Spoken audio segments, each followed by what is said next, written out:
Jesus nos abençoe. Confere para mim, Senhor. Que a nossa manhã seja pródiga de aprendizado para todos e que nós possamos também nos intercambiar com os benfeitores espirituais que tutelam essa casa, esse projeto do estudo do Apocalipse nas manhãs de sábado. Nós gostaríamos de iniciar dando as boas-vindas para vocês, para todos que estão no chat, nos acompanhando através da transmissão da Rede Amigo Espírita, na plataforma YouTube e Facebook. E os amigos da FEAC que estão nos seus lares, acompanhando através do portal www.feac.org.br e os nossos ouvintes da Rádio Brasil Espírita de Maceió. Um grande abraço para todos. Vamos iniciar? Antes de mais nada, eu gostaria de dizer da nossa alegria de estar atingindo esse momento tão especial do estudo do Apocalipse. Hoje vamos iniciar o capítulo 8 e fazemos as nossas preces pedindo aos benfeitores que nos inspirem, porque esses próximos capítulos aqui nos reservam reflexões de profundidade. E então, que a paz se faça e que nós estejamos vigilantes para estarmos focados no tema. Nós vamos fazer então a leitura do capítulo 8, no seu primeiro versículo, e vamos ler. Eu vou ler o capítulo todo porque não são muitos versículos, são 13. Mas nós vamos tentar trabalhar hoje com o foco no bloco até o 7º versículo. Vamos lá. E havendo aberto o 7º selo, fez-se silêncio no céu quase por meia hora. E vi os 7 anjos que estavam diante de Deus. E foram-lhes dadas 7 trombetas. E veio outro anjo e pôs-se junto ao altar, vendo um incensário de ouro. E foi-lhe dado muito incenso para o pôr com as orações de todos os santos sobre o altar de ouro que está diante do trono. E o fumo do incenso subiu com as orações dos santos desde a mão do anjo até diante de Deus. E o anjo tomou o incensário e o encheu de fogo do altar e lançou sobre a terra. E houve depois vozes e trovões e relâmpagos e terremotos. E os 7 anjos, que tinham as 7 trombetas, prepararam-se para tocá-las. E o primeiro anjo tocou a sua trombeta, e houve saraiva e fogo misturado com sangue. E foram lançados na terra, que foi queimada na sua terça parte. Queimou-se a terça parte das árvores e toda a erva verde foi queimada. Bom, vamos lá. O desafio hoje vai ser dos bons, como diz, né? No interior, aqui de Minas. Nós vamos... Tá vendo que eu prometo e não cumpro? Acabei não lendo tudo. Mas o texto ia ficar muito árido e resolvemos mudar de novo. Nós vamos abrir então o 7º selo. E quando é aberto esse 7º selo, faz-se silêncio no céu quase por meia hora. Nós estamos estudando Apocalipse com a visão de evolução. Primeiro capítulo do livro A Gênese. Tradução da primeira edição de Kardec. Revelar é tirar o véu. Então, Apocalipse é tirar o véu, que vem do revelar. E no 7º movimento, como estamos já trabalhando aqui, hoje com o estudo número 127. Por acaso? 127. Então aqui hoje nós vamos falar da unidade, da dualidade e vamos falar da evolução setenária. A soma é o 10, né? O 10 é o número completo. Então, na evolução setenária, nós vamos estar, na verdade, procurando entender o fechamento de um ciclo e a abertura de um outro ciclo. Numa semana de sete dias, estamos atingindo um momento muito especial no que remonta ao nosso estudo e à evolução planetária. O 7º dia aqui é o movimento preparatório para um outro instante que vai se abrir. O 7 é conclusão num sentido e é o número 1 da abertura de uma nova semana, de novo aprendizado e de novas revelações. A vida não para. O progresso é uma lei inderrogável, constante, portanto.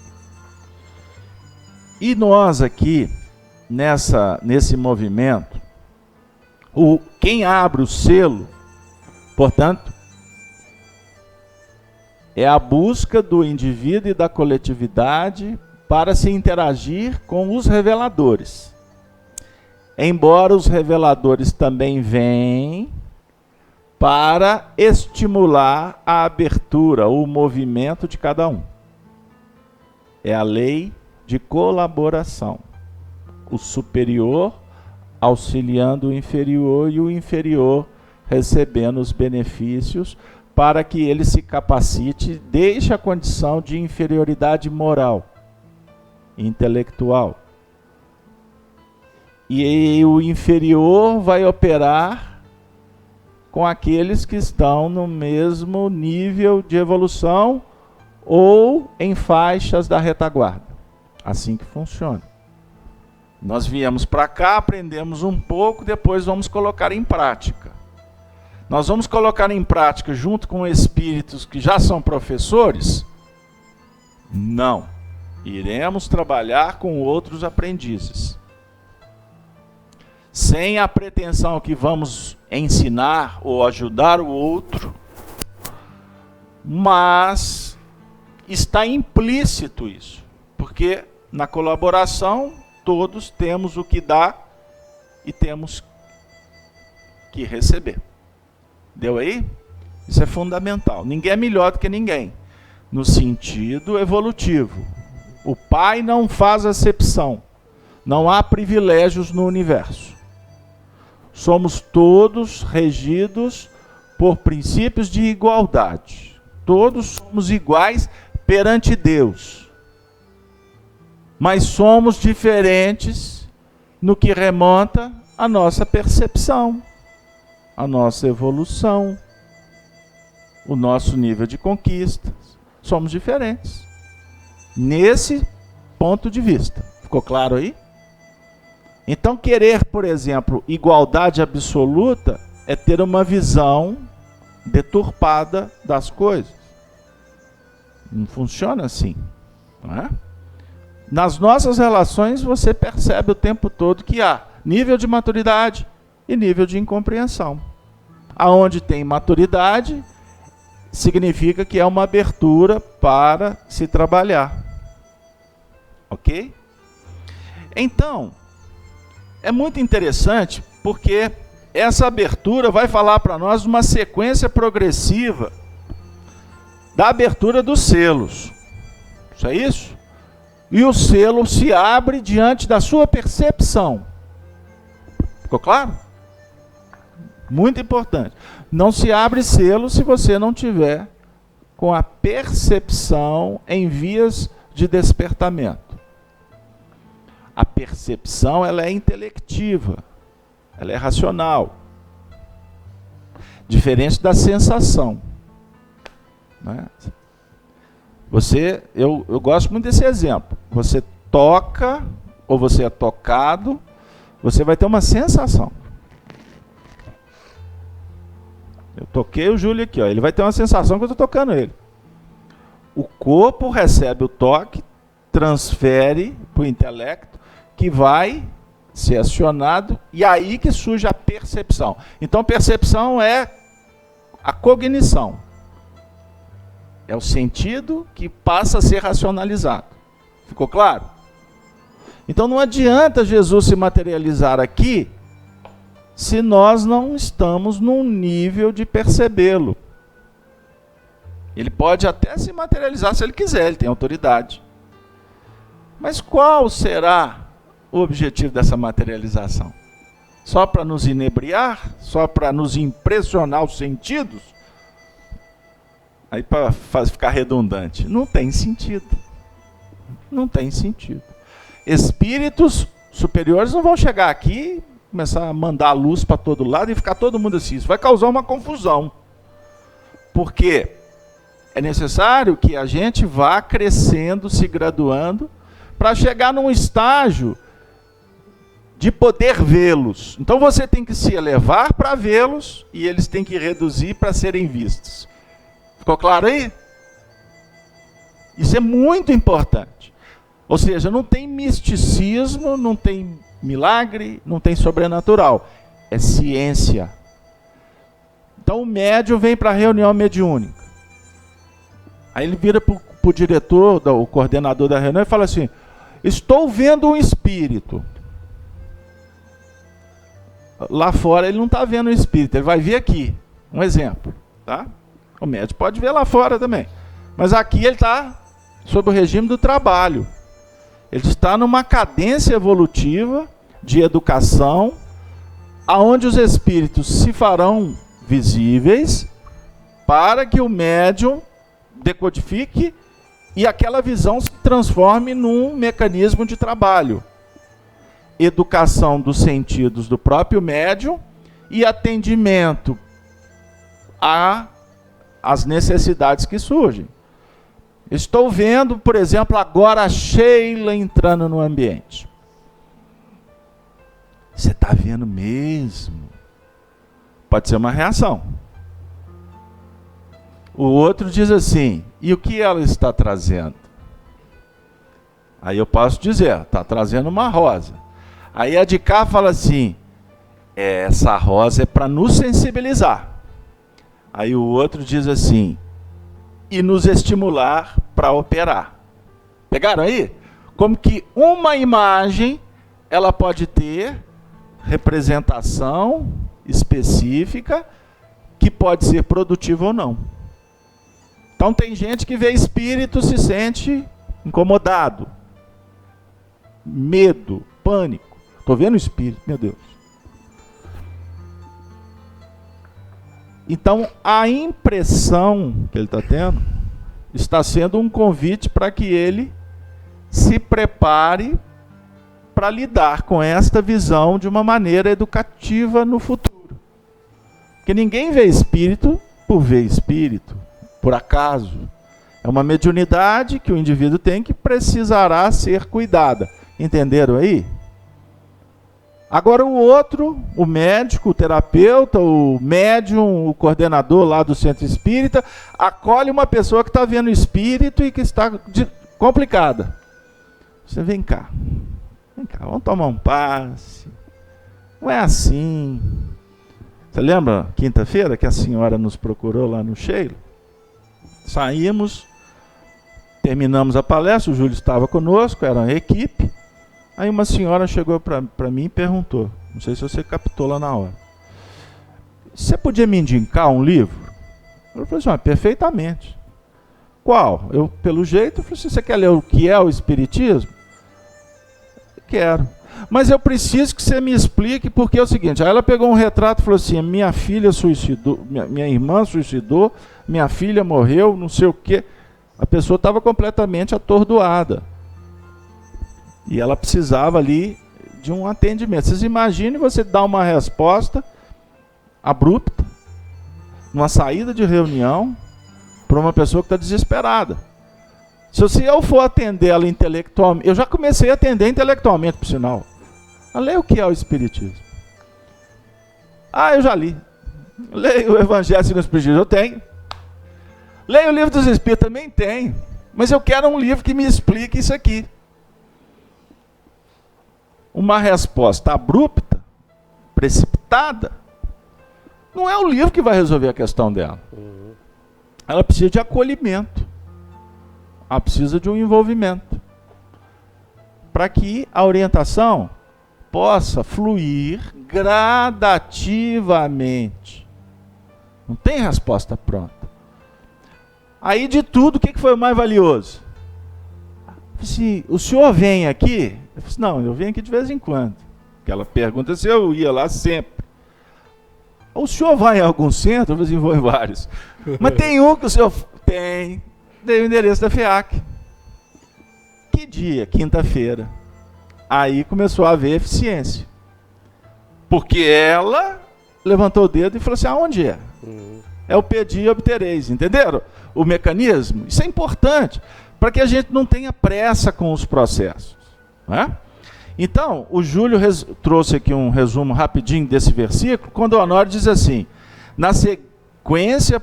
Leia para mim o resumo aqui rapidinho. Só desse versículo. Está. Havendo aberto o 7º selo, fez silêncio no céu por quase meia hora, que é o primeiro versículo do capítulo 8.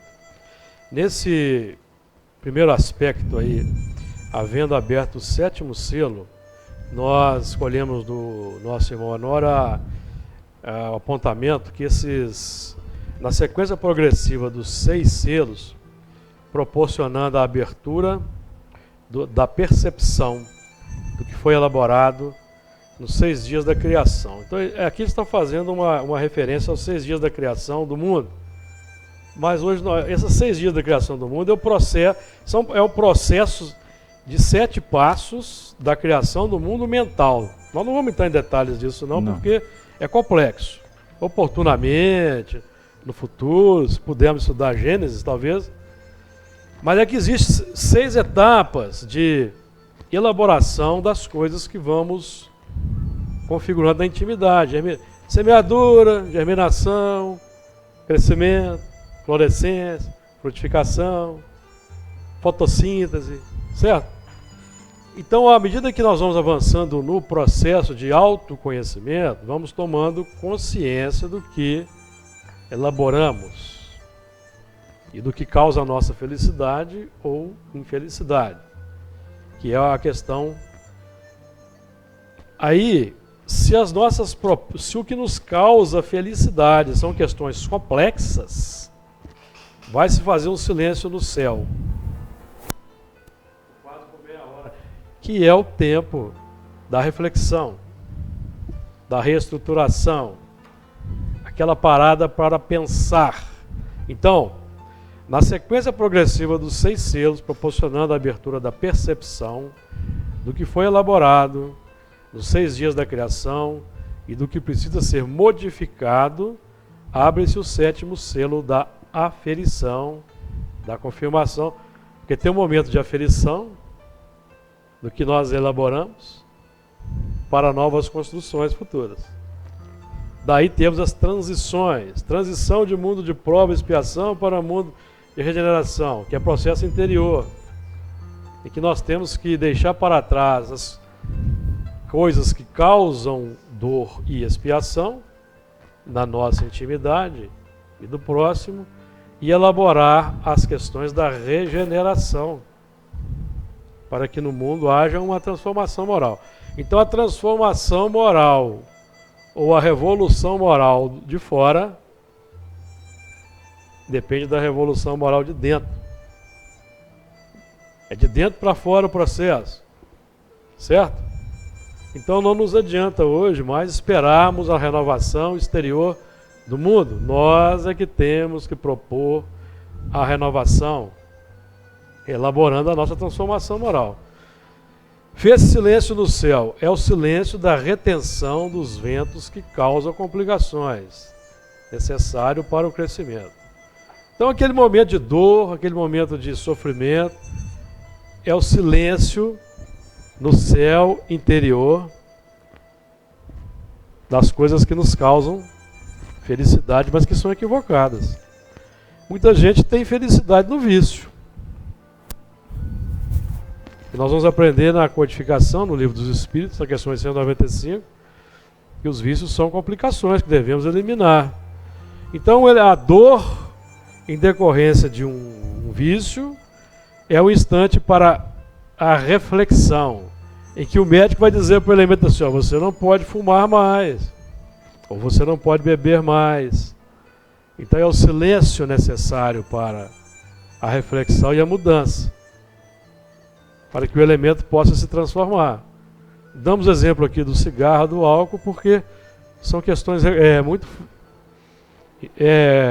presentes na nossa existência, no nosso mundo. Esse silêncio vai ser de quase por meia hora. O interessante nessa meia hora é que existe um simbolismo. Meia hora são 30 minutos. Então nós temos aí já o Carlos Alberto já deu aqui no início uma introdução à questão dos números, quando ele disse do 1, do 2 e do 7.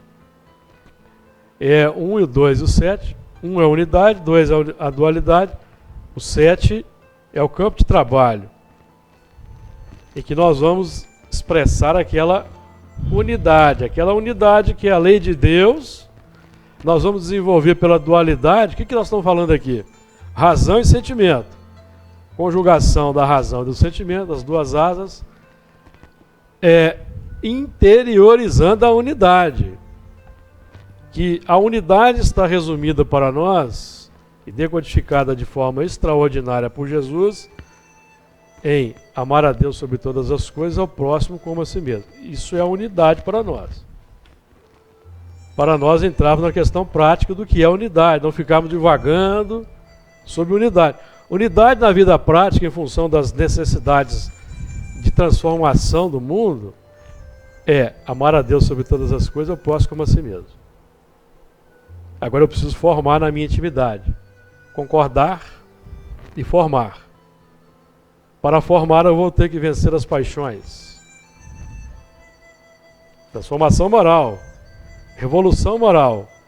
E eu vou expressar isso no plano setenário, no plano social, que representa a materialização visível do plano social, do plano setenário. Então, meia hora, o 3 está embutido nessa meia hora, que é isso que estamos dizendo. 1 mais 2, 3. 1 da unidade, lei de Deus. 2 da dualidade formadora, razão e sentimento. Quando eu consigo formar, o resultado é 3. A unidade interiorizada pela minha razão e pelo meu sentimento resulta no 3, que é a transformação moral. O símbolo da transformação moral, numericamente falando, no que aprendemos da revelação bíblica, é o 12. Nós até abordamos aqui na nossa palestra da mulher que tinha um fluxo de sangue de 12 anos. Não é um tempo cronometrado, 12 anos, mas é o tempo que eu levei elaborando o 3. O 1 mais o 2. Certo? Se o meu 3, se a minha formação foi uma complicação, aquela experiência da dor, simbolizada aí no da mulher que tinha um fluxo de sangue, e que ela teve uma doença por 12 anos, ou seja, 12 expressa um tempo dado em que ela expurgou, vamos colocar assim para ficar bem prático, a sua complicação por meio daquela hemorragia. Ela drenou. Mas aquele momento, aquele processo da hemorragia, daquela doença de 12 anos, foi o tempo para reflexões, meditações, para ela elaborar esperança, otimismo, resignação, paciência, até para abreviar a expiação, porque Deus não apressa a expiação, sabe esperar. Vamos lembrar, vamos para a história. No processo evolutivo da humanidade, nós temos um marco, que é o marco zero, vamos falar assim, que é o nascimento de Jesus. Esse marco zero define o seguinte: antes e depois. Simbólico, ok? Para Jesus chegar à Terra, ele enviou os seus mensageiros, espíritos que foram semeando, preparando o terreno, junto com aqueles que foram reencarnando para estabelecer o seu processo evolutivo e depois retornarem, por exemplo, aqueles pontos que ficaram como que em suspenso. Então aqui, por exemplo, reencarnou a raça adâmica. Nós temos trabalhado isso, certo? A raça adâmica. No Livro dos Espíritos, na questão 50, Livro dos Espíritos, questão 51 também. Isso. Quando viveu Adão? Os Espíritos afirmam 4.000 anos antes de Jesus. Aqui chegou Adão, certo?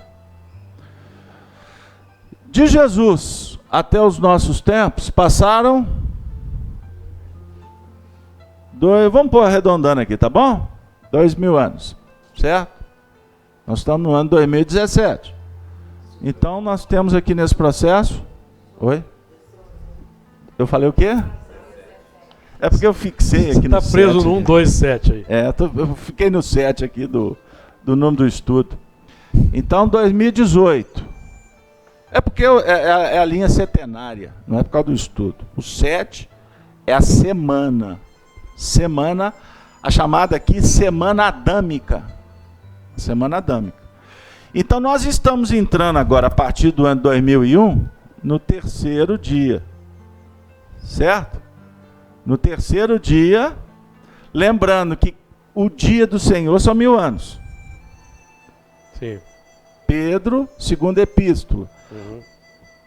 O dia do Senhor são 1000 anos. Então aqui nós temos um marco. O marco 1000 anos aqui. E o marco 2000 anos aqui. E estamos caminhando para o terceiro milênio. Certinho aqui, até aqui? Tranquilo? No campo social, que nós temos que trabalhar história para entender o mecanismo da evolução íntima. Foi citado o fluxo de sangue. 12 anos. Não é? 12 anos do fluxo de sangue. O 12 aqui é um número da universalidade. 12 meses. Certinho? Então, isso é importante para a gente refletir o seguinte. Que quando Jesus, embora a gente ache que ele nasceu no ano zero, ele não nasceu no ano zero. Ele nasceu mais ou menos 6 anos antes. Alguns falam 4, 5, isso não interessa. Uhum. Mas ele não nasceu no ano zero, certo? Mas, partindo do ano zero, ele viveu até os 33 anos. Então a conta, na verdade, é que ele viveu 36 anos, ou 37, como queiram alguns estudiosos. Essa foi a idade que ele desencarnou. Ok? Mas, do ano zero até o ano de 310, foi um período cíclico das projeções do Evangelho. Jesus, seus movimentos, seus ensinamentos, os apóstolos, né? Jesus desencarnou, depois vem o processo dos apóstolos, o martírio de Tiago, de Estevão, né? E aí foi. Todos os discípulos foram martirizados, menos João Evangelista, que é o revelador aqui para nós. Foi o único que desencarnou por idade avançada. Mas até o ano de 310, então, foi um período da semeadura do evangelho e do processo dos mártires, aonde o Império Romano persegue os primeiros movimentos e vai levar à morte milhares de cristãos. Esse período aqui de 310 anos, ele simboliza para nós essa meia hora. Essa meia hora que foi citada aqui para nós. Porque o texto vai dizendo, e havendo aberto o 7º selo, fez silêncio no céu quase por meia hora. O silêncio, na verdade, então é um processo de intercessão entre um ciclo e o outro. Então vamos dizer, antes de Jesus, ou até Jesus, fechou-se um ciclo. Pós-Jesus, inicia um novo ciclo. Certo? Então, se a gente for pensar aqui, ele está 4.000 anos antes dele, Adão.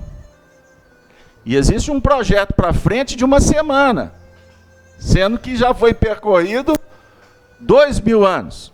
E nós estamos entrando no 3º dia para completar uma semana de 7. Ficou claro? Então, esse período, historicamente, o cristianismo estava irradiando a mensagem. Nós estudamos no início aqui do Apocalipse, lembra das igrejas de Laodiceia? São 7 igrejas. Eu citei só Laodiceia, Esmirna, Antioquia e etc. Estas comunidades revelavam o evangelho, viviam o evangelho, estudavam o evangelho.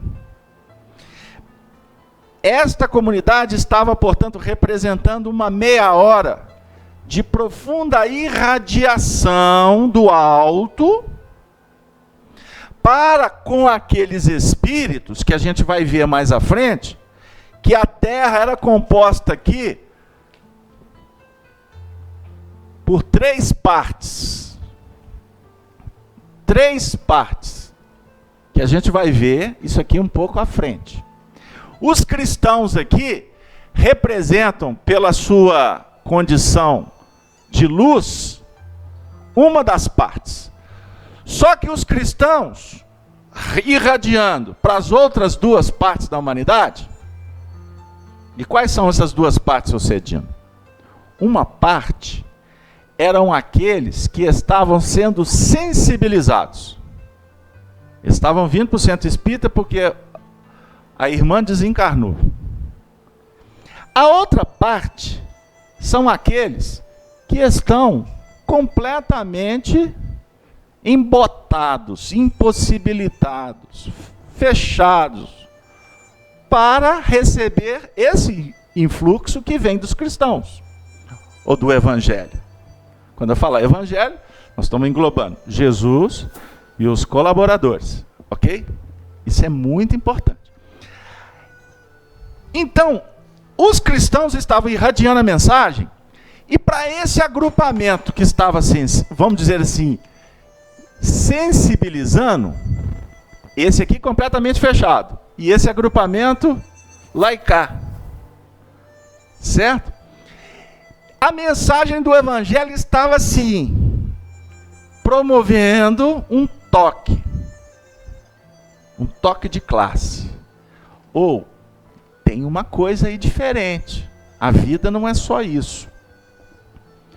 E quando a mensagem começa a se irradiar, ela vai causar o quê? Desconforto. Desconforto. A mensagem vai incomodar. Então, se ela incomoda, há um processo de reação. Força contrária. Porque eu quero continuar aqui vivendo na minha sociedade romana. Não me incomoda, não. Eu tenho meus deuses, eu tenho uma vida aqui muito tranquila, como, por exemplo, os poderosos. A mensagem, ela atingia muito mais aqueles que estavam nessa sociedade, sofrendo por questões, cada um com a sua condição, né? Sofrendo duras penas, uma vida muito difícil. E de vez em quando chegava uma mensagem também para eles: tem esperança. Foi o que aconteceu com a mulher do fluxo de sangue. Ela demorou 12 anos para ser tratada por Jesus. Ela teve que maturar o processo. Ela teve que viver a experiência. Até chegar num ponto que falou assim: Jesus, basta eu tocar na sua veste. Não preciso nem de eu conversar com o senhor. Ou seja, a fé dela foi sendo trabalhada. Certo? Está dando para acompanhar? Está ficando claro? Então, os sofredores começavam a ser tocados. Mas o que não significa que a mensagem que consola vai converter. Ele só precisava de um cobertor, um remédio. Ele precisava de um toque. É o que a gente se depara, por exemplo, nas atividades de promoção social no mundo e na casa espírita. Não significa que o indivíduo vai receber a sopa e vai se converter ao projeto. Ele vai ser apenas saciado naquilo que ele dá conta. Ok? Só que este que está semeando, que está fazendo a sopa, que é o cristão, lá de trás, como ele vai enfrentar um movimento reativo? O movimento reativo vai fazer de tudo para dizer assim: ô, você está incomodando. Sai do circuito. Foi por isso que os cristãos, na verdade, foram martirizados. Eles davam amor, não é? Os cristãos líderes, porque não significa que todos os cristãos têm a visão ampliada. Você tem os mestres, você tem aqueles que puxam a fila, e tem aqueles que vão de carona, e tem outros que vão porque estão no colo da mãe, a mãe está indo, ele vai junto. O carona é aquele que está indo porque acha bonito. E o outro carona, porque você pode encher o balaio, né?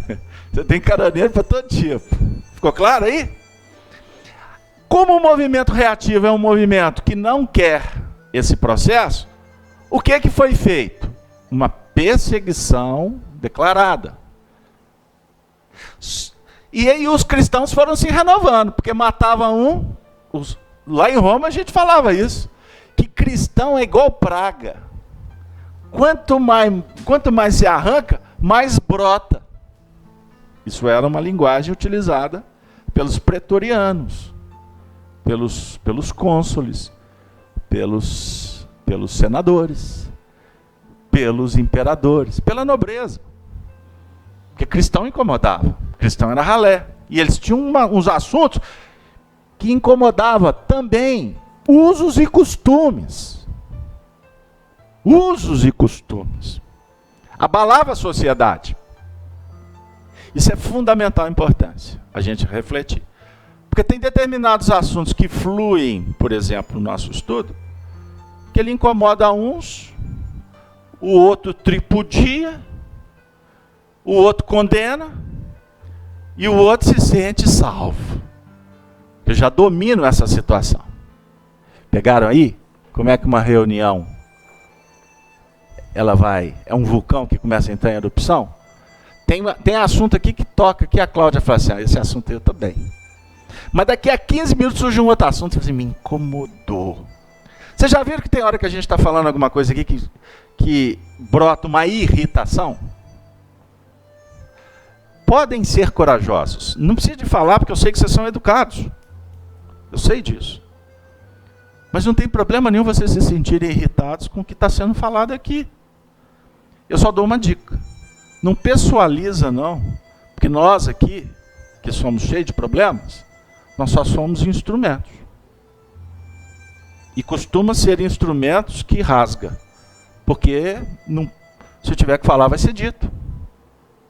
Não tem politicamente correto. Aliás, politicamente correto, eu brinquei, essa nova geração dos mimados. Aí é tudo mimimi. É mimado, aí é mimimi. Não aceita ouvir. Acha que é preconceito, que é intolerância. E por uma série de questões de ordem psicológica que a gente entende perfeitamente, suscita o ódio, a violência. Ódio e violência é manifestação infantil mas ao mesmo tempo terapêutica. Então quem está pondo ódio para fora é porque está mal resolvido por dentro. Quem não tem tolerância para ouvir, quem discorda, quem retruca, quem fica espesiando, é porque está mal resolvido intimamente. É tão diferente quando você fala assim, você está falando isso, mas existe outra vibe aqui. Olha como é que é light. Pegaram aí? Estão vendo como é que a máscara serve para todo mundo? Tirando as estrelas que estão aqui, que são elevadas. Sim. Por quê? Esse período aqui desses 310 anos, por que 310 anos? Porque começa a surgir os concílios. Os concílios. Então vai surgir, eu queria... Por exemplo, a criação do papado vem daí. Galério, que começa a proteger os cristãos, né? Até a gente chegar no clímax de Constantino Magno, que aí oficializa o cristianismo. Por uma série de razões que eu não vou esquadrinhar aqui, porque é um assunto longo. Eu indico que vocês adquiram o livro Quando Jesus se tornou Deus. Anotem, Quando Jesus se tornou Deus, que vai contar toda essa história com detalhes. E é uma história muito interessante de se conhecer, porque quem estuda história vai encontrar repercussão na atualidade. Beleza? Só continuando. Então, mas o que importa aqui é que Constantino faz o cristianismo religião oficial por interesse político. Ele precisava de apaziguar, porque havia conflitos, muitos conflitos, inclusive entre os próprios cristãos. Tinha o conflito da sociedade romana contra os cristãos e conflito entre os cristãos. E ele era o imperador. Então, o estadista, e muitas vezes é complicado para o povo entender estadista, realmente os que são estadistas, né? Eu não estou falando de aproveitadores de plantão que pensam no próprio interesse. Não, os estadistas, o trabalho deles é ter a visão macro, global, e trabalhar de sorte que ele possa fazer com que a engrenagem funcione. Ele tem que ceder aqui, cede ali, ajusta aqui, aperta aqui, libera ali. Ele faz uma política de administração. Então esse foi o objetivo de Constantino. E ele oficializa o cristianismo. E quando ele oficializa o cristianismo, em tese, ele ia acabar com as perseguições. Como acabou durante um tempo. Depois essas perseguições voltam, mas por outros motivos. Mas o que nos importa é o seguinte, que essa meia hora, ela se consolida no ano de 310. E depois haverá um período que vai repercutir após essa meia hora. Que são, na verdade, 15 séculos que seguirão adiante. 15 séculos. Que vai fechar o próprio período da Idade Média. Então, historicamente, a gente precisa de compreender isso. Porque, por exemplo, se eu somo esse período aqui de 300 com mais 1500, nós vamos chegar lá na Renascença, né? No Iluminismo, até desaguar na revelação espírita. Então, o que é muito importante a gente entender é o seguinte, que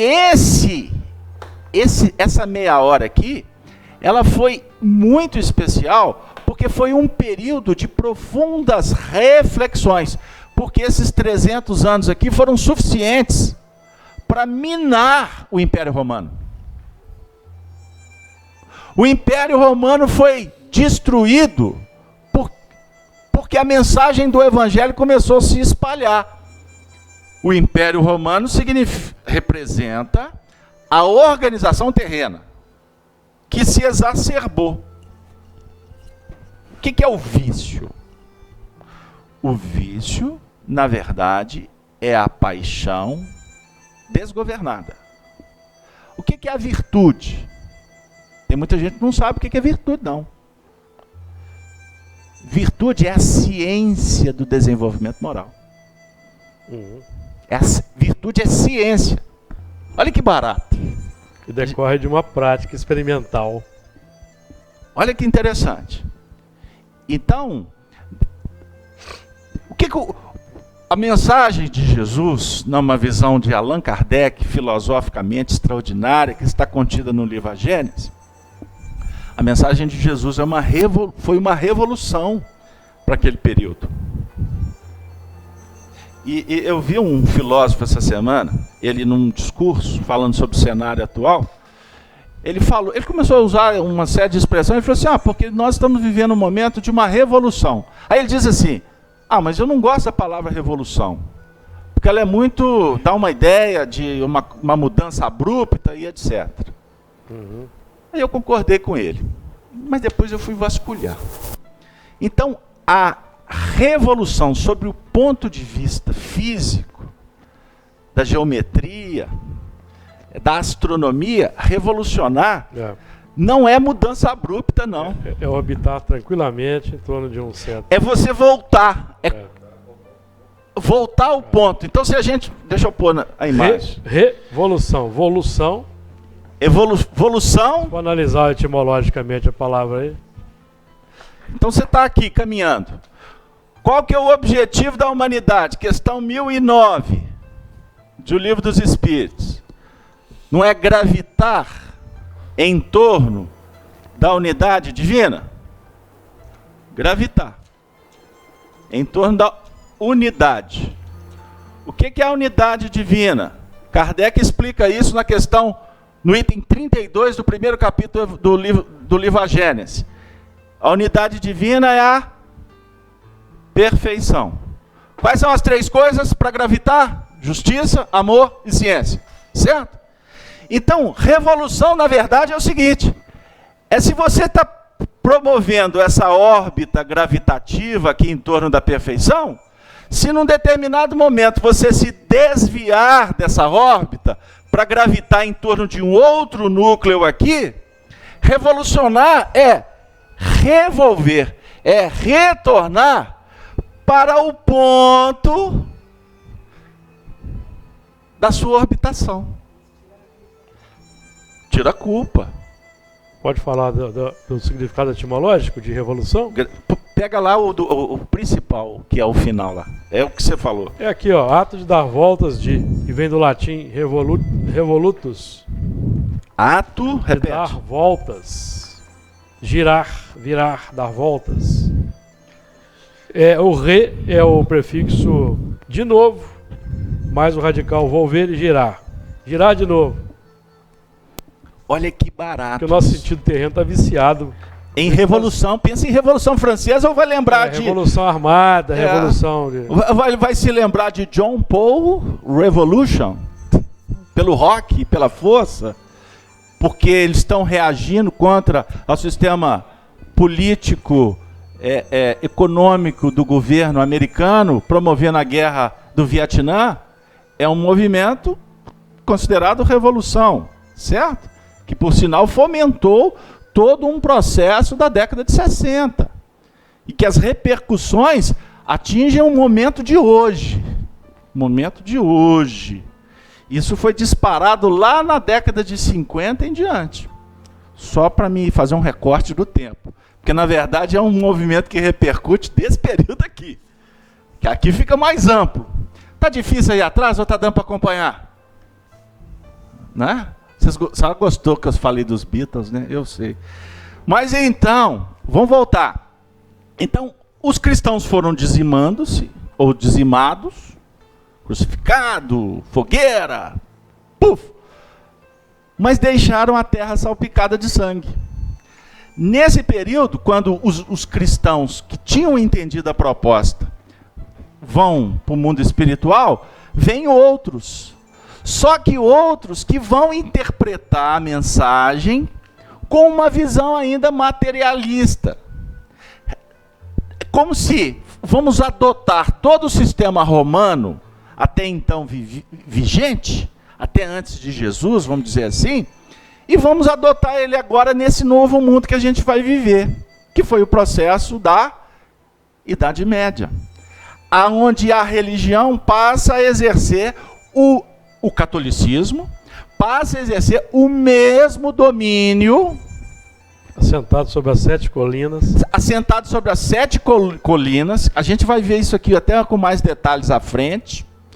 Tendo o Vaticano, olha para vocês verem que interessante. Uma nave, a igreja, o templo se torna uma nave, que é um instrumento que a gente vai ver aqui das embarcações, para reger os destinos do mundo, com a mensagem que na verdade não é uma mensagem que nos vincula à terra, é uma mensagem que nos convida para nos libertar das coisas da terra. Agora, é fundamental que a gente entenda o seguinte, que todo esse movimento que aconteceu foi positivo. Se você, por incrível que pareça, julga que é um movimento negativo, não é. Por quê? Porque quando Roma, ou o catolicismo, toma as rédeas da condução dos povos, nós não podemos esquecer que o mundo era um mundo bestializado. Era um mundo onde o que imperava era a força. Espíritos muito... o primitivismo campeava na sociedade. Então foi um recurso utilizado pelo mundo espiritual para que os espíritos mais embrutecidos pudessem se ajustar com aqueles seus pares. Aí se instaurou, Regina, como você lembrou, o regime heteronômio, do domínio. E a culpa, o medo, se instaurou. E a culpa e o medo, nos tempos atuais, eu vou pular o período do Espiritismo, tá? Porque o Espiritismo é esse agrupamento aqui, a meia hora de novo, que volta. E vai reciclando muita coisa. Ele vai reciclando. A gente, no capítulo 6 lá do Cristo Consolador, nós não ouvimos de Kardec, do Espírito de Verdade, de Erasto, que o Espiritismo é o Consolador prometido, que volta para relembrar tudo que foi dito, dizer muito mais, tarará, porque os homens interpretaram de uma forma equivocada. Mas o Espiritismo não está dizendo que houve um erro. O erro, quando ele é expressado pelos historiadores, na verdade é apenas uma maneira didática de entender que nós interpretamos equivocadamente. E agora, nós estamos convidados para uma outra revolução.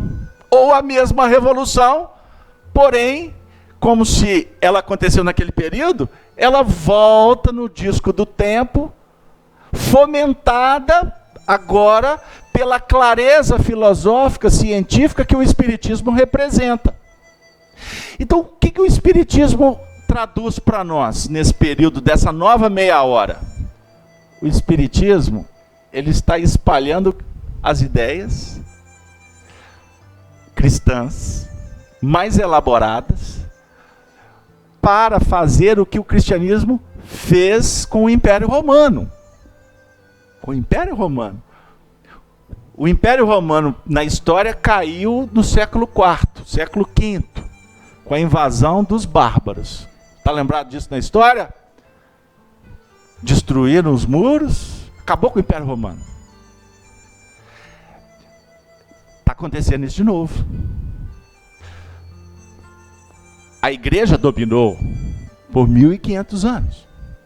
E eu vou até projetar a igreja para 1870 ou 1870, quando se declarou a infalibilidade papal. Você falou em 1500 anos, a Gênesis tem quantos anos? 150. 10% de 1500.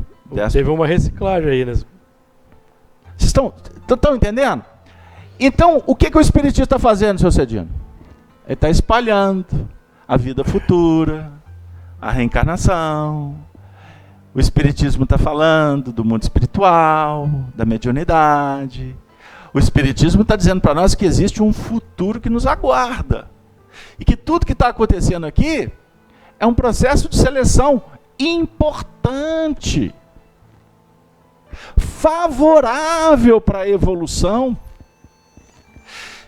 E esses pontos, gente, eles precisam ser tratados com muito carinho, porque o silêncio no céu, que é a retenção dos ventos que nós já estudamos lá atrás, causa complicações. Causa complicações. Eu acabei de dizer que o ódio que está sendo fomentado hoje em dia é um ódio, na verdade, uma manifestação do que ficou mal resolvido. Entra o medo, entra medo, culpa. Então nós estamos com o Espiritismo agora sendo convidados para ressignificar o Espiritismo. Eu vi uma palestra essa semana, rapidinho, porque eu não tenho tempo, né? Mas em 10 minutos eu peguei um expositor dizendo assim: porque nós estamos vivendo um momento que nós estamos desonerando energias complicadas que nós arregimentamos no tempo. Esse é o Honório Abreu falando? Ele falava assim. Vamos pensar uma coisa. Isso é para a gente pensar. O nosso perispírito vai ficando impregnado. Mas se nós formos tratar o assunto em nível psicológico, espiritual, o nosso foco não é ficar desonerando energia. Isso é místico. Então você vai vir para o centro espírita tomar passe para jogar energia fora. Espera aí. Para com isso. O corpo físico desonera, né? Quando ele entra em complicação, tem que pôr para fora mesmo. É a natureza é perfeita. Só que a sua natureza espiritual, você não fica regimentando energias. Isso é misticismo. Na verdade, existe um fator chamado condicionamento.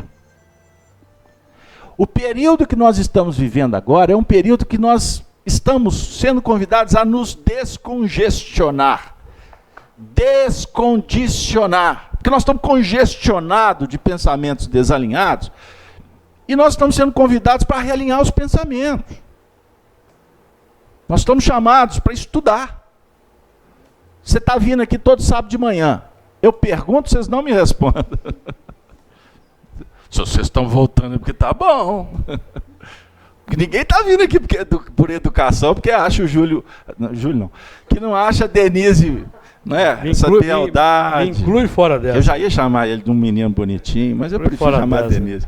Sou feio, no vocês estão vindo aqui por causa da Denise? Tranquilo. Eu acho que não. Tem que fazer minha amiga Cláudia rir, pelo menos uma vez na reunião. Não tem? Meu propósito aqui é esse. Fazer a Cláudia rir. Dar uma risada. Vocês não estão vindo aqui porque alguém tem olho verde, azul. Vocês estão vindo aqui porque o negócio está bacana. Então, quando você se sente bem, primeiro passo, você está acolhido. Lembra da dona que eu falei do acolhimento? Nós somos acolhidos por Jesus. Aí o Kardec falou assim, agora toma o livro, tem a reunião. Pô, estou descobrindo cada coisa, Kardec. Ah, beleza. Olha, você acredita que o povo lá de cá está falando que eu até estou melhorando? Isso mexe com o ego. Pô, esse negócio está me fazendo bem. Aí daqui a pouco o seu próprio organismo, você está mudando a sua performance mental, o seu organismo responde melhor, né, Luiz? Sim, lógico.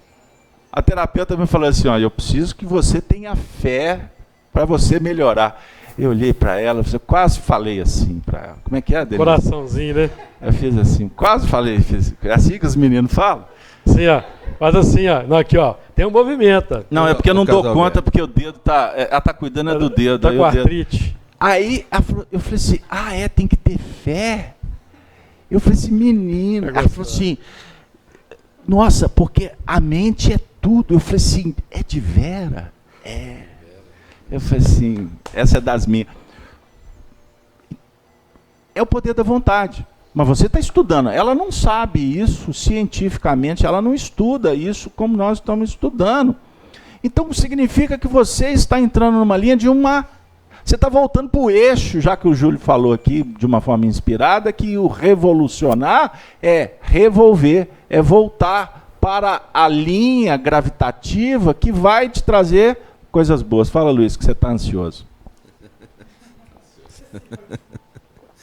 Não, só uma pergunta.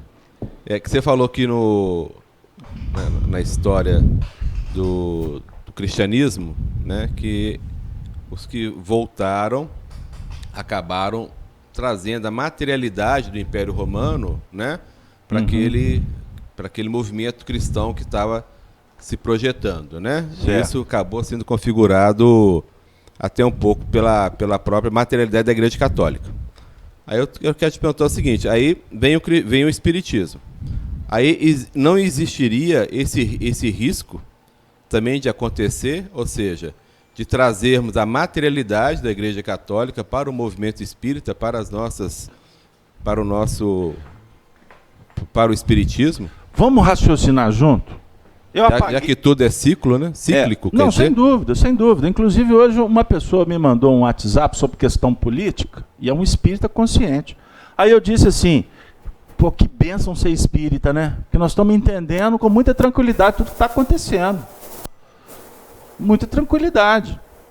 Porque, por exemplo, quando a igreja toma esse papel, que foi importante, por um lado, e materializou a mensagem de outro, o próprio movimento reativo contra o espiritismo também aconteceu no século XIX. O surgimento dos extremismos, tanto do marxismo quanto do fascismo, quanto todos os processos que deflagraram guerras. O espiritualismo racional foi abafado na França. Você está estudando essa matéria. O espiritualismo racional estava... Nós estamos completando, eu fiz uma conta aqui nessa madrugada, rapidinho. Nós estamos completando, na verdade, atualmente nós estamos chegando nos 200 anos, quando surgiu o espiritualismo racional na França. Porque aconteceu a Revolução Francesa em 1789, deixa eu falar rápido. Essa Revolução Francesa foi completada em 1799, né? Foram 10 anos de terror, complicações. Chega Napoleão Bonaparte, né? Aí se instaura todo um processo, a França entra num processo complicado de muitas guerras. A igreja e a monarquia foram retiradas do contexto da educação, da filosofia, da ciência, da academia na França. Só que entra-se numa complicação séria de um materialismo, de uma falta de Deus, porque os homens estavam acostumados com a igreja, estavam acostumados com a fé. De repente apaga-se, o Estado fica laico, por uma questão natural. Falta Deus. Aí surge um movimento nas escolas francesas para se estudar o espiritualismo. Ou seja, estudar Deus, estudar a natureza, estudar o espírito, estudar as causas, estudar livre-arbítrio. Lógico que eles não tinham as informações do mundo espiritual.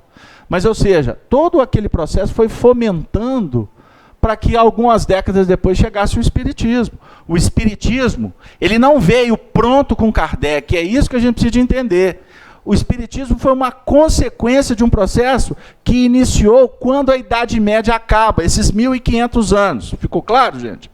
Então, quando Kardec fecha a obra em 1869, olha que barato, 1869, o Emmanuel dá essa dica no livro A Caminho da Luz. No mesmo ano, praticamente, 1870, o Papa diz assim, o Papa é infalível. O Papa é o representante de Deus. O Papa não erra. O Papa disse. Quer dizer, a igreja ali estava assinando o termo de falência. Ali a igreja começa a cair substancialmente. Como todo o sistema materialista da Europa também começa a afundar. Então as guerras que aconteceram posteriormente só ajudaram a empurrar a situação para a ribanceira abaixo.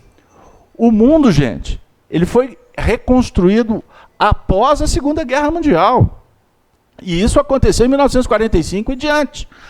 Eu bato muito essa tecla por ter conhecido a história da Alemanha. Lá dentro da Alemanha, A Alemanha é um país que foi construído por mulheres, porque os homens estavam mortos ou coxos. Não tinha homem na Alemanha mais não. Por isso é que a mulher alemã, um dos motivos, que ela se masculinizou. Ela teve que pegar enxada. Ela teve que se tornar servente pedreiro e etc. Vocês veem a Alemanha hoje liderando economicamente a Europa. O presidente é uma mulher. E a presidente é uma mulher. Então, ou seja, são símbolos que representam todo um estado social que está sendo reconstruído agora, vou chamar assim para a gente entender. Porque essa meia hora, esses 30 minutos, nós estamos colocando eles em 1817. 1817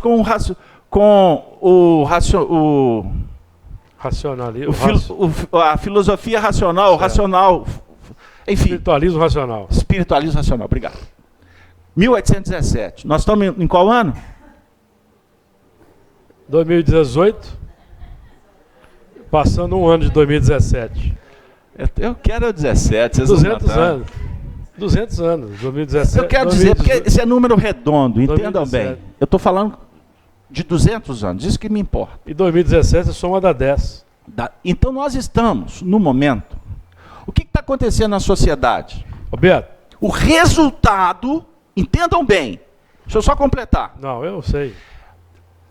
Guerra, pós-guerra, tecnologia, o advento do avião, eu não posso esquecer, que nós vamos trabalhar esse assunto mais à frente, porque o símbolo do avião é o do voo da águia, que a gente vai estudar aqui daqui a pouco. A águia. Não a águia no sentido negativo, a águia que vê. É. O avião simboliza a aproximação entre as pessoas, encurtando distância. Isso é simbólico. Mais à frente o homem pisa na lua. Hoje nós temos uma ferramenta que o avião representa, que é a internet. Então observem bem o fenômeno que vivemos agora. O marketing, a publicidade televisiva ou radiofônica, ela está simplesmente sendo, ela mesma está se vendo implodir. Porque hoje a comunicação é de massa. Antes, com os publicitários, a comunicação era dirigida. Era manipulado. Observem bem programas televisivos, jornalísticos, quando eles estão atacando, por exemplo, todos são manipulados. Os fake news. Observem bem os discursos. Eles dizem assim, eu não estou falando do fake news, eu estou falando do como que eles reagem. Ele diz assim, porque no jornalismo tradicional existe pesquisa, existe seriedade, existe isso, existe aquilo. O fake news não presta. Mas tem um direcionamento. É um movimento reativo contra um novo modelo de comunicação. Vocês entenderam? Eu não estou defendendo nem o A, nem fake B. news.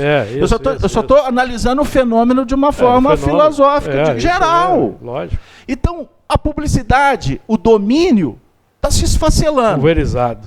As religiões esfacelando-se. Eu falo muito pelo próprio movimento espírita. O movimento espírita foi coordenado por instituições federativas que cumpriram um trabalho maravilhoso por mais de 100 anos. Hoje, o movimento espírita, eu falo isso como membro, como trabalhador de uma federativa. O movimento espírita prescinde de federativa. Se você chegar aqui na FEAC, você sabe o que é a União Espírita Mineira? Tem gente que vai falar, sei. Você sabe o que é a FEB? A que vende livro. Ou seja, antes a FEB era o Vaticano. A União Espírita Mineira era a diocese aqui em Minas. E eu estou falando isso com todo respeito, porque eu estou lá dentro, tá bom? Vocês estão entendendo? Eu estou falando do fenômeno. O materialismo está ruindo, gente.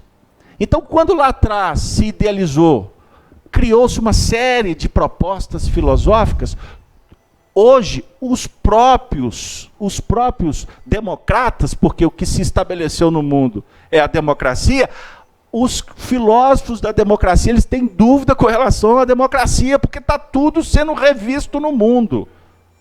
Pegaram aí aonde que a gente quer chegar? Então, quando a gente costuma dizer aqui, e eu falei isso para um amigo hoje, eu falei assim, que bom que nós, espíritas, temos uma visão, e Jesus é suprapartidário. Achei a palavra, porque eu fui falar que Jesus é do centro, você sabe o que deu, né? Falaram que eu falei que Jesus era do centrão, meu Deus. Jesus é suprapartidário. Qual que é a ideia? O Evangelho está muito acima disso tudo. O Evangelho, nós estamos observando os acontecimentos, embora sofrendo os impactos, mas nós estamos verificando que tudo que está acontecendo é para promover, aí entra o que você levantou, a sociedade do futuro. Então o Espiritismo, como Kardec define, ele não vai ser o promotor da mudança. Ele vai cooperar na mudança. Isso é belíssimo. Porque acaba até com a presunção de achar que o Espiritismo vai resolver o problema do mundo. Porque se você pegar em termos globais, 7 bilhões e... Quantos habitantes? 7. 7 bilhões Caminhando de para habitantes. 8. Quantos espíritas tem no mundo? Alguns milhõezinhos. Vai fazer a diferença? Não faz. É o que você mesmo bate, né? Muitas vezes os espíritas estão preocupados tanto com filosofia, ficar discutindo tanto sexo dos anjos, e o filho do Calvário precisando do acolhimento.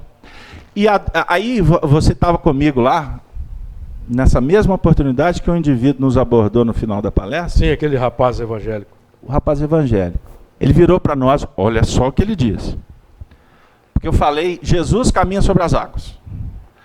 E eu já fui logo na interpretação, né?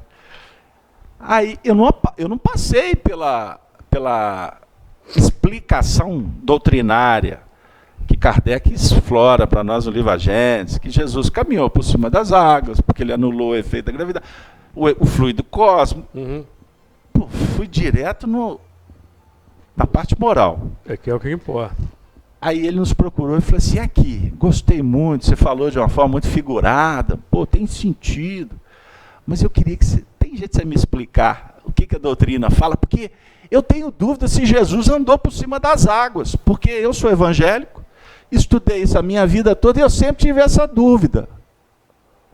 Olha para vocês verem, uma pergunta, ela tem uma importância que nós precisamos de ter atenção, porque para uns a necessidade é filosófica, para outras é moral, mas para outras é científica. Então o Espiritismo é um triângulo, é um triângulo de força, que nos ajuda a entender. Eu queria só concluir essa parte, porque eu propositalmente falei no início que a gente precisava de muita prece, porque esses próximos estudos, nós não temos como não falar das abordagens sociais. Sim. Porque elas nos mostram o que é mais importante para nós, obviamente, que é o aspecto íntimo, que tem um momento do aprendizado, tem um momento do repouso, tem um instante da reflexão, tem um momento do retornar, refazer, ressignificar. Mas em nível social, que nós vivemos em comunidade, somos gregários, estamos aprendendo uns com os outros. Contato social, né? O Espiritismo é o consolador prometido. Então nós podemos, se quisermos, seguir um caminho de mais tranquilidade e equilíbrio. É por isso que Jesus é suprapartidário. Suprapartidário. Consolação tem que estar acima de tudo. Observemos, em função de tanto apunhalamento social, tantas dificuldades que a sociedade vem vivendo ao longo desses séculos, sendo protagonistas ou vítimas, embora não existam vítimas, né? E eu tive refletindo, recebi umas imagens muito chocantes do que está acontecendo na Venezuela, e são imagens que são muito próximas daquelas imagens doídas, sofridas do povo na África. Pessoas desencarnando com um corpo esquelético. Eu vi cenas de animais no zoológico, um leão lá. Eles não têm o que dar. E as pessoas estão invadindo o zoológico para pegar esses alimentos para eles. Eu fiquei pensando, meu Deus.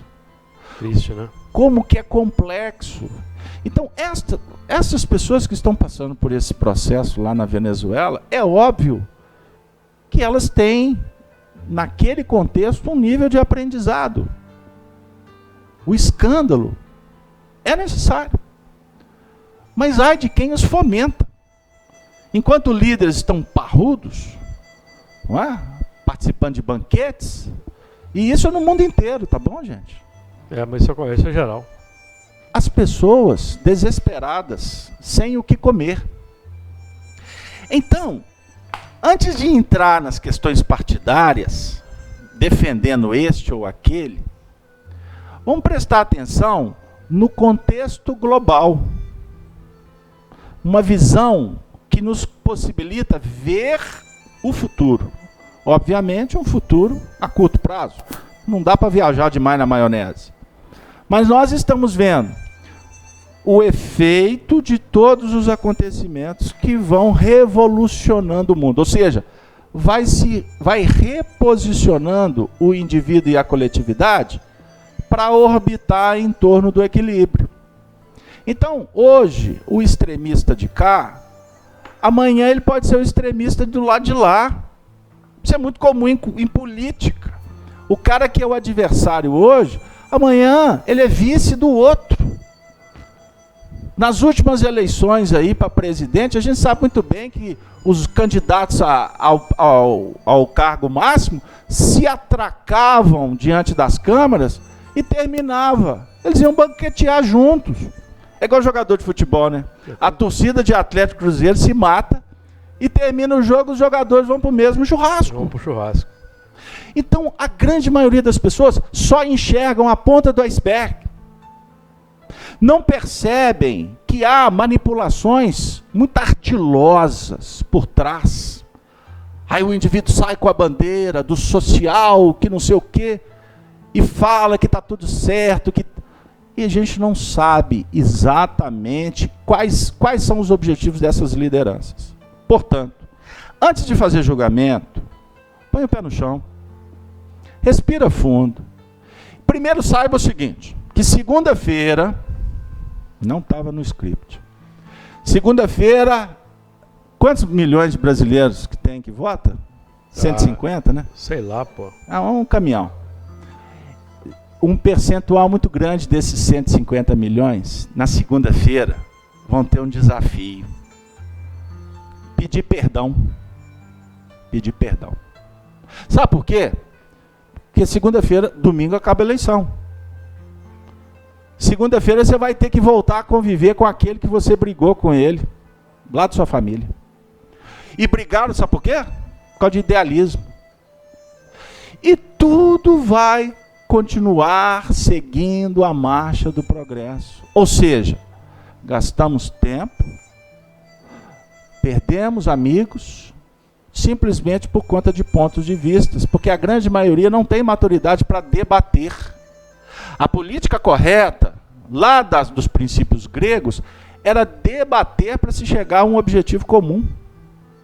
Nos tempos atuais, se debate para cada um seguir por uma linha oposta ao outro e terem a dignidade, se é dignidade, de falar nas entrevistas depois que perdem as eleições, que serão opositores até o fim. Como assim? Então não estamos olhando para a nação, nós estamos olhando é para o partido, é para a minha bandeira. Isso não é nacionalismo verdadeiro, isso não é democracia. Mas ao mesmo tempo a gente tem que abençoar e aprender com esses comportamentos, para que a gente não repita.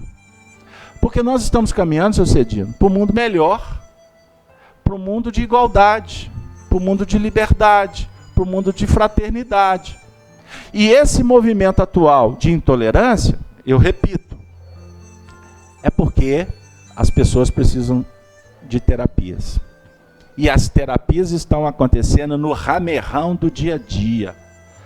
É na hora que você toma uma fechada no trânsito, você vai ter oportunidade. É na hora que você recebe o zap, que você quer rebater. Olha lá, fulano é do outro partido, está mandando coisa para me provocar. Será que ele está mandando para te provocar ou porque ele tem uma boa intenção de querer te convencer? Pegaram aí? Só para um detalhe pequenininho. Ou quando se recebe, aí vamos rechaçar o fake news, né? O indivíduo recebe um negócio, não quer nem saber e está repassando. Não é assim, isso é um comportamento extremamente infantil, compulsivo, passional e, acima de tudo, arrogante. Porque a gente tem a presunção de julgar que as pessoas têm que ver a vida sob o nosso ponto de vista. Não é assim. Jesus veio ao mundo e nos mostrou a importância de servir a César.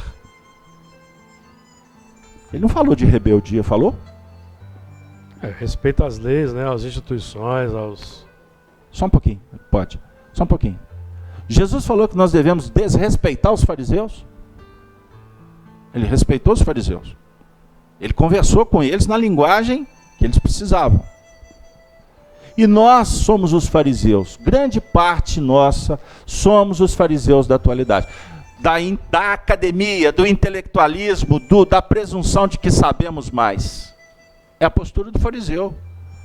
E o reino dos céus é dos simples, é das crianças, é da viúva, não é? É da prostituta. Entenderam? Então, é muito simples você rotular pessoas pelo que elas falaram. É muito fácil você pegar recortes e usar esses recortes como argumentos. E estaremos analisando a vida sob o ponto de vista da mentira, que nós mesmos fomentamos para nós mesmos. O outro tem razão, sempre, em poder dizer. Agora não significa que eu tenha que concordar com ele. Agora, não concordar com ele não significa criar ruptura com ele. Eu preciso de aprender. E se ele não está disposto a me ouvir, louvado seja o nosso Senhor Jesus Cristo. Se ele só quer falar, abençoado seja o nosso Senhor Jesus Cristo. Se ele me convidar para falar, que eu possa agradecer ao nosso Senhor Jesus Cristo, mas que eu possa falar conforme nosso Senhor Jesus Cristo nos ensinou, respeitando ao outro como eu gostaria que o outro me respeitasse. São princípios que o Apocalipse revela, coloca um espelho na nossa frente para a gente olhar para os nossos limites, para as nossas dificuldades, porque o sofrimento nosso está na razão da nossa ignorância e por insistirmos em repetir os condicionamentos. Repetir condicionamentos. Pedro, tu me amas? Apacenta as minhas ovelhas. E olha que Jesus perguntou para Pedro 3 vezes. Pedro, tu me amas? Apacenta o meu rebanho. Pedro, Senhor, eu já te falei, vou falar pela 3ª vez, eu te amo. Em outras palavras, você tem certeza, Pedrinho? Você tem certeza, Pedro? Porque você fala comigo, banqueteia comigo, cura comigo. Mas Pedro, você me nega. Humanidade, vocês me aplaudem, mas escolhem Barrabás. Barrabás é o traidor. Barrabás somos nós que traímos a nossa consciência. Pensem nisso. Luiz, momentos finais. Dentro do que você estava falando, do movimento atual que nós estamos vivendo, da mesma forma que você falou que quando o Espiritismo chegou, ele não foi aceito assim do nada. Houve todo um movimento preparatório. O movimento, a situação que nós vivemos hoje, ela é extremamente positiva. Sem dúvida. E Deus nos ajudará a que essa situação ela permaneça no sentido de liberdade. Porque nós vivemos momentos semelhantes, como nós estamos vivendo hoje, só que esses momentos foram tolhidos. Não nos foi permitido continuar nesse processo de discussão. Nós vivemos movimentos, tanto a militar como a civil, pelo Getúlio Vargas, movimentos em que a sociedade começou a se discutir, e nessas horas surgem isso mesmo, o movimento de às vezes de imposição, de intolerância, mas ele tem que permanecer, né? E quando você falou também em Venezuela, a gente tem que lembrar o seguinte: nós vivemos uma humanidade. Sim. Nós somos todos um. E aonde tem um problema, a gente pode achar que o problema é dos venezuelanos, mas não são deles apenas. É todos nós. Porque se nós estamos hoje aqui nessa casa bendita, com roupa legal, um tênis legal, está faltando para eles. Então, de alguma forma, nós contribuímos para a falta do outro. Não diretamente às vezes, mas indiretamente de alguma forma. Você estava em Uberaba, teve a oportunidade de conhecer o Wagner, que é o líder do movimento Sem Fronteiras. Ele fez uma apresentação magnânima, um trabalho que eles fazem junto aos países da África.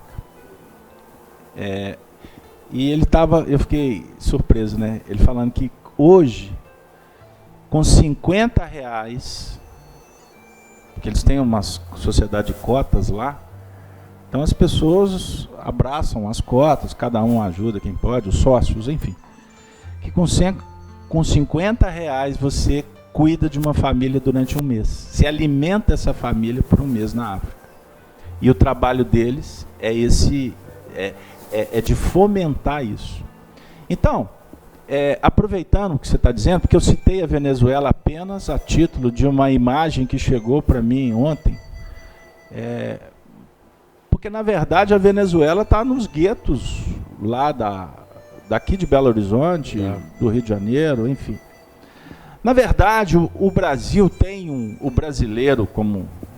Somos espíritos franceses, alemães, japoneses, russos, etc., que nós já vivemos na pele as dificuldades da própria história da humanidade. Somos romanos, somos judeus, né?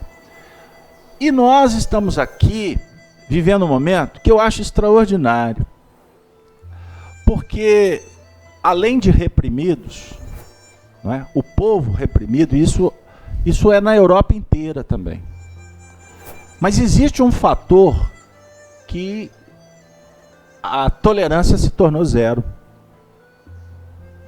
com a indiferença do outro.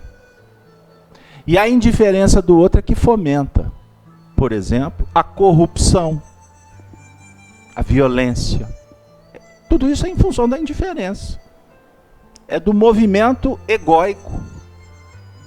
Então, se nós formos verificar, as pessoas que antes não se manifestavam, pelas redes sociais hoje estão se manifestando. Então antes não podia dizer, hoje estão dizendo. Só que isso precisa de um processo de maturação para que as pessoas aprendam a dizer. E acima de tudo, não ficarem tolhidas ou escravas ou se julgando superpoderosas atrás de um equipamento. Porque há de chegar um tempo que as pessoas vão perceber que esse equipamento é uma ferramenta, ele não é tudo. Então o grande lance é aprender a debater olhando nos olhos. Essa é a democracia. A democracia, ela tem a ver com inclusão, auxiliar quem está sofrendo. Não é justiça? A liberdade é para agirmos com responsabilidade, precisamos de ordem. Enfim, todos esses valores estão sendo rediscutidos, eles estão sendo redescobertos pela sociedade. Agora, quando há o exagero, significa que precisamos de ter a coragem de olhar para o Evangelho.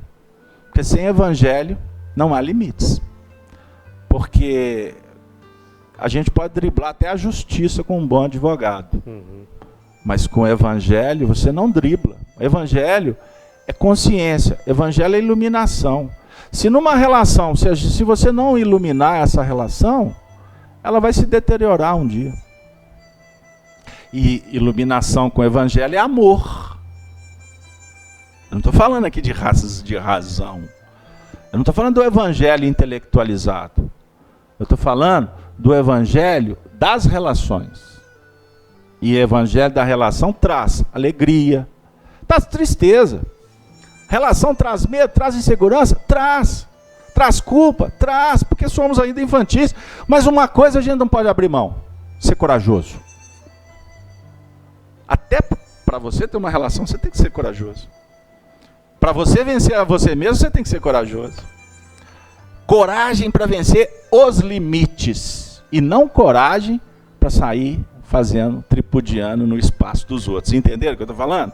Com os outros, paz. Conosco. Jesus que falou que não veio trazer a paz, né? Eu não vim trazer a paz.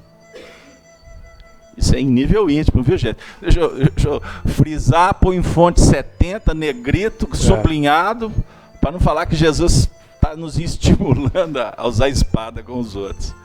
Gente, novamente, o assunto foi palpitante, foi valoroso, e eu não tenho dúvida de que os nossos amigos do chat também se envolveram. Nós agradecemos a presença de todos. A Denise vai fazer as considerações. Na próxima semana, eu captei sua onda mental, Luiz.